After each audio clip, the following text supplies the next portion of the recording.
সবচেয়ে নফল ইবাদত হচ্ছে কোরআন তেলাওয়াত।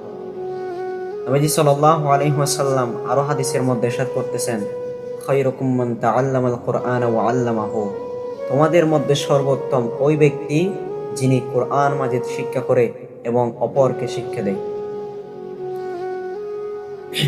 তাই আমার ভাইয়েরা, সময় থাকতে শুধরে না, এই পবিত্র রমাদান মাসে হলে জীবনকে নতুন করে সাজাও, গড়ে তোলো, একটা নিউ লাইফ স্টার্ট করে দেবো।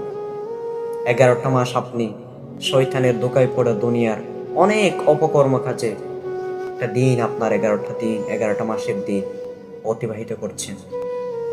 আজকে 1 মাস পর্যন্ত আপনি কি এই রমাদান মাসে, একটা পবিত্র মাসে, যে মাসের মধ্যে আল্লাহ তাআলা কোরআন অবতীর্ণ করেছেন, এমন একটা মহাগ্রন্থ অবতীর্ণ করেছেন এবং আরো অন্যান্য জিনিস আল্লাহ তাআলা এই পবিত্র রমাদান মাসে অবতীর্ণ করেছেন, আপনি কি পারবেন না?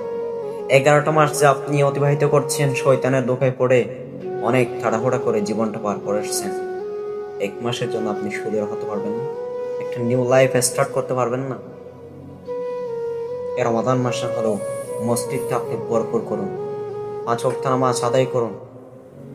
11টা মাস তো মসজিদের মধ্যে চলে গেছে, হয়তোবা মুয়াজ্জিন, হয়তোবা মুসল্লি, ইমাম সাহেব নামাজ পড়ে চলে যায়। কেন?